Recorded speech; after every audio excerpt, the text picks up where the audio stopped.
அஸ்ஸலாமு அலைக்கும் வரஹ்மத்துல்லாஹி வபரகாத்துஹு. அல்ஹம்துலில்லாஹ். நான் ரொம்ப நல்லா இருக்கேன் சிஸ்டர். இப்போ நம்ம 3 கேட்டகரியாக பிரிச்சுக்கலாம். எப்படின்னா, கவுன்சிலிங்க்கு முன்னாடி, கவுன்சிலிங் நடுவில், இப்போது அந்த 21 டேஸ் சேலஞ்ச்லாம் முடிஞ்சு கரண்ட்டாக இப்போ என்ன மைண்ட் செட்டில் இருக்கேன் அப்படின்னு சொல்லிட்டு 3 டைப்பாக பிரித்தோம். அப்படின்னா, ஃபுல் அண்ட் ஃபுல் நெகட்டிவ். அது எல்லாமே உங்களுக்கு தெரியும். ஃபுல் அண்ட் ஃபுல் நெகட்டிவ் அப்படி எல்லாமே இருந்தது. நடுவில் கொஞ்சம் டவுன் ஆச்சு. திரும்படியும் செஷன் வச்சதுக்கப்புறம் அதே பூஸ்டப் கிடச்சிருச்சு. இப்போ என்னோடய மைண்டும் சரி, என்னோடய மனசும் சரி, ரெண்டுமே கிளியராக ஆனதை என்னால் உணர முடியுது.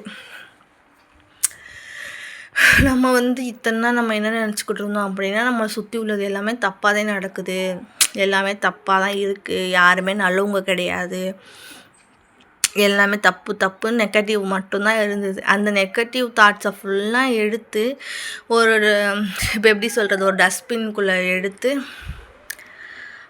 அதை தூக்கி க்ளீன் பண்ணி விட்டோன்னா டஸ்ட்பின் நீட் ஆகிடும் தானே. அந்த மாதிரி மனசில் உள்ள தேவையில்லாத எண்ணங்கள், என்ன சொல்கிறது, கோபம், நிறைய கெட்ட எண்ணங்கள்லாம் இருக்க தானே செய்யும் மனசில். அதை ஃபுல்லாக நம்ம தூக்கி போட்டுட்டு புதுசாக ஒரு புது மனுஷியாக இப்போ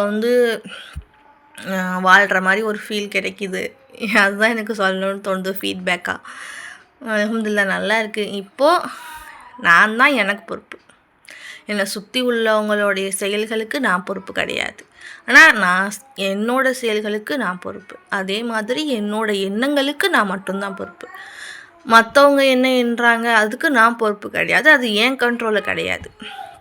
அவங்க அப்படி நடந்துக்கிறாங்க அப்படின்னா அது அவங்களுடைய கேரக்டர், அவ்வளோதான்.